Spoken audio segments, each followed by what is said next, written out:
Hello, my name is Elis Adelle. I'm an intuitive tarot reader and astrologer, and I'm here to talk to you about the new moon in Cancer and the lunar cycle of this whole lunar cycle, and basically the energy of the month of July, astrologically and energetically.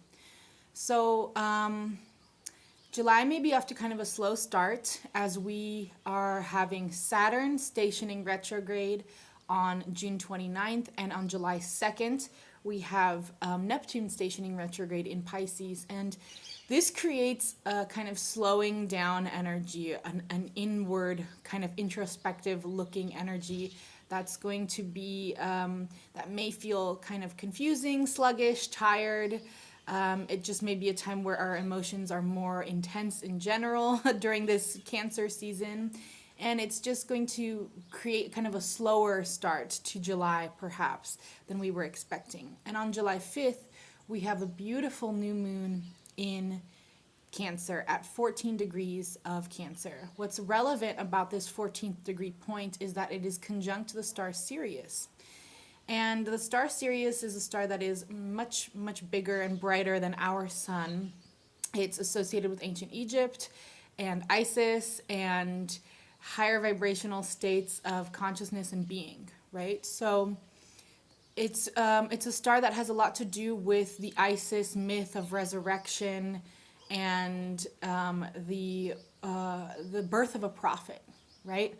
So this is a very powerful, potent lunar cycle that's going to be showing us what is happening in terms of the shifts that need to happen for us emotionally and in the real world to align us into our deeper center, heart-centered awareness, to align us to our deeper state of alignment with our true essence and our being, right? And it's going to be very telling because the full moon that accompanies this new moon is at 29 degrees of Capricorn. It's the second full moon we've had in Capricorn. I did a whole video about those two new moons. It's on my channel if you want to take a look. But the 29th degree is a very potent and powerful degree called the anaretic degree. And it, some people call it the critical degree or the shamanic degree. And to me, the 29th degree is always about the best and the worst of a sign. And it usually brings out the best by having to go through the worst. Okay? So it can be a point that is very hard to embody archetypally because to go through the worst first in order to get to the best of what any archetypal energy or sign has to offer is quite difficult. So this lunar cycle to me really speaks about a softening into ourself on that like spiritual, emotional, energetic side, but also a revelation about what old paradigms are no longer going to hold up, right? And the reason for that is because of the full moon that's going to be at that anaretic degree, that 29th degree of Capricorn, very close to Pluto. Pluto will be at 1 going into 0 degrees of Aquarius, retrograding back to that 29th degree point. And it's very relevant to pay attention to what's happening now on the world stage and internally at this full moon, which will be at July 20th, because Pluto will be back at that 29th degree in September 1st to November 11th. And this is going to be the last time in like a 280-year cycle, and the last time in our lifetime, certainly, that Pluto will ever be in the sign of Aquarius. So I think that this lunar cycle is going to be really revealing to us personally and on a collective stage what is not working, what old systems, structures, governments, ways of organizing ourselves as humanity, and ways of organizing ourselves and our lives and orienting ourselves towards our long-term goals, towards our legacy, towards our financial stability. What ways of being are outdated and are not working anymore? What ways of being need to be let go of, transmuted, healed, right? I feel that this lunar cycle is very much going to be expressing all of that. And also on July 15th, we have Mars conjunct Uranus at 26 degrees of Taurus. And this is also very relevant because, first of all, all Mars, Uranus meetings, whether they're conjunctions, oppositions, squares, trines, it's always a huge energetic shakeup that brings us revelation, right? I link this energy similar to like a forest fire, right? It's like, it's something that brings about kind of a big destruction or shift in the landscape, but ultimately it's a shift and destruction that creates space for new life and rebirth. And it ultimately is kind of like an overhaul energy where we get a completely new perspective, where we see things from we see things differently. We either get some information that shifts our perspective, either something happens to us, or it's usually some kind of happening that makes a big shift in our internal and external way of being. And this is also significant because at this 26th degree point, there is a fixed star that is associated with a pretty intense, heavy mythology that I'm not going to get too into, but suffice to say that I think this lunar cycle is going to bring about big shifts in terms of like the way that we perceive and engage with power, structures, and money, and the ways in which we perceive and understand how we interact with those things, right? And it's a very powerful time that we're moving through right now.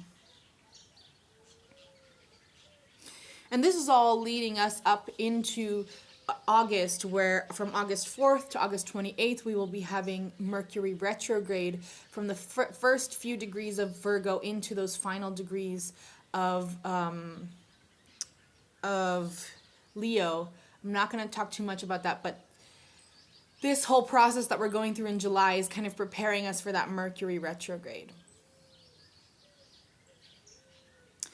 And I pulled 2 cards to see here what the overall energy was for this lunar cycle. And we got connect with past loved ones, sense, feel, and reconnect. And respect your physical body, detox, rejuvenate, relax. So what this was speaking to me a lot about is ancestral healing, right? We are at a point right now, and also what's interesting is that Cancer season does deal with ancestors, right? Cancer necessarily is the sign that deals with bloodlines, that deals with the memory of those bloodlines, that deals with the emotional imprints and energetic imprints that we inherit through our blood, through our family.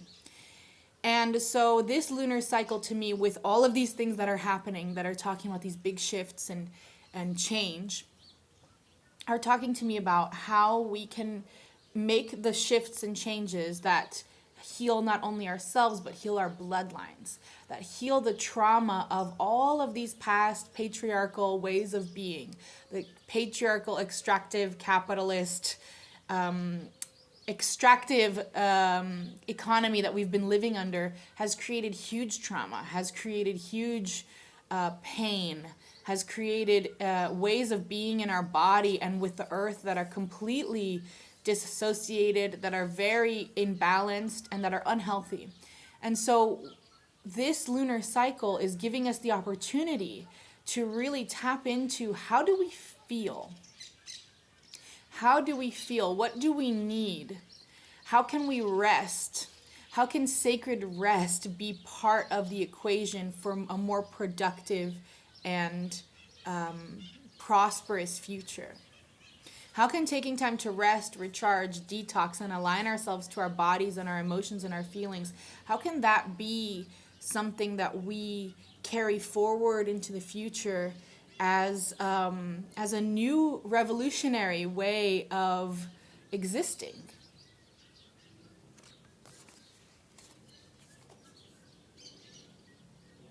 Yeah, and feel is the word that's coming through very strongly, which is the word that was coming through, the message that was coming through very strongly in my last video I did, where I talked about both full moons in Capricorn. I highly recommend you check it out. It was a great message. And the message that was coming through during that reading was that you can't think your way through this. You can't try and rationalize your way through this process. We have to feel our way through. We have to feel what is coming up, what our emotions are telling us, what our body is telling us, right? We have to stay connected to that innately. Okay. Let's see, what else do we need to know about this lunar cycle and about the month of July? I'm just seeing this as like a big change that's happening for us, and we need to be giving ourselves a lot of grace and time to rest and time to take care of our bodies and connect with those ancestral wounds. Connect with, like, okay, what are the patterns that I've inherited that I'm ready to let go of? Okay, so what else do we need to know about this lunar cycle, please, and about the month of July? What else do we need to know? What do we need to know about this lunar cycle and the month of July, please? What do we need to know? What do we need to know about this lunar cycle and the month of July? Thank you. Got a few different cards here. Holy Grail, inner discovery, finding sacredness. You are what you seek. Akashic records, clearing old stories, releasing past lives, freedom. Temple of truth, throat chakra, authenticity, self-expression.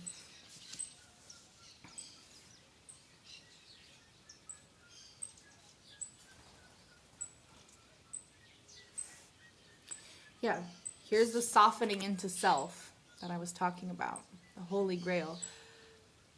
Everything that we are looking for externally, all the love, all the support, all the abundance, all of the joy is already within us. And this is a very subtle, soft, and difficult process that requires us to radically prioritize self-care in a very like tangible way, right? You know, this card, respect your physical body, detox, rest, rejuvenate. You're not going to get to this holy grail state of being without radically making time and space for yourself. To meditate, to go within, to eat well, to sleep well, to exercise, to just do those very basic human things that oftentimes in our society are not valued and are not given importance because you're not earning money while you're doing those things. It's not producing, right? And so it's something that's not given the space or the time in our daily lives because we're running around trying to make sure that we're feeding our kids and paying our bills and you know, keeping a roof over our heads. But the more that you can make time for yourself, to take care of yourself and to be with yourself, the more of yourself you will access. And this Akashic Records, clearing old stories, releasing past lives, freedoms. It's the same message that was coming through with the ancestors. It's ancestral, past life, multidimensional healing that's coming up this lunar cycle, where we're really being given an opportunity to have some quantum shifts, especially around that June 15th, Mars conjunct Uranus aspect. We're really going to be given a new perspective and a new viewpoint that will radically shift the way we see ourselves, the way we see our own healing process, the way we engage with the world. And it's going to allow us to be more authentic, to be more of ourselves, to open our throat chakras and allow those emotions, those truths, those narratives to pour through us. And it's going to allow us to be clearer channels for this beautiful, golden, high vibrational energy to flow through. The more that we allow our emotions to flow and to be expressed this month, the more we allow for ourselves to come into deeper alignment with ourselves.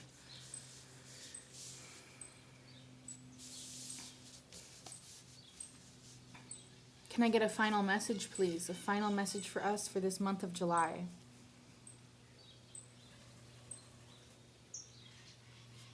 Final message, please, for what do we need to know and understand about this month of July? What do we need to be mindful of? What will help us? Let's get that. What will help us in this month of July, please? What will help us navigate all of these energies in this month of July? What will help us navigate these energies in this beautiful month of July? What will help us navigate these energies in this month of July, please?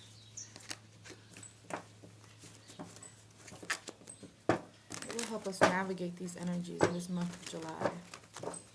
What will help us this month of July?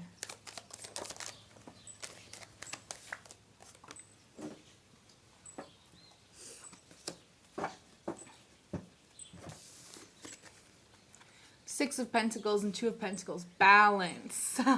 Balancing. Making time for the physical reality, our physical body, our physical vessel. You know, so much... there's so much to be said for making time and space for those simple things like, you know, exercise, meditation, prayer, whatever your spiritual practices are, whatever your self-care practices are, make sure that they are like that you're taking care of the mundane, of like making sure your house is in order, making sure that you're not like behind on laundry, making sure that you have time every single day to move your body in the way that feels good to you and that feels important to you. Okay, and making sure that you're spending the right time investing with people, places, and things that are also investing back into you. Make sure that you're only putting time, energy, and effort into the things that also put time, energy, and effort into you as well. Okay, making sure that there's a really lovely balance here. Let's see what's at the bottom of the deck. King of Swords, yes. Boundaries also. Boundaries and discernment. Boundaries with the things and with the people and the places that are not going to contribute to your overall holistic well-being and balance, right? That's what's really coming through. It's like a very holistic, grounded, and integrated way of being that we're being called to step into. It's not about just, you know, meditating for hours a day, or it's not about just running after the bag all day, and it's not about, you know, ignoring and disassociating either one of those. It's a very fine-tuned balance where it's like we have enough time for it all. If we can be disciplined, and if we can be discerning, and if we can be mindful with how we move through the world, we have time for the spiritual practices, we have time to earn the money and take care of our financial obligations and responsibilities the way we need to. We have time for joy and for self-care. We have time for socialization. We have time for everything if we are being very grounded and attuned to the world around us, right? The Pentacles have to do with the real world, with slow moving steps, with the daily habits, choices, and minute shifts that we can make slowly to get us towards our goals and towards our desires. Okay.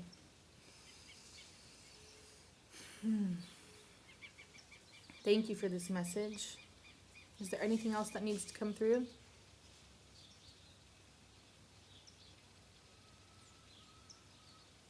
Yeah, just make sure that you're taking the time to find the sacredness in your life, because it's already there, okay?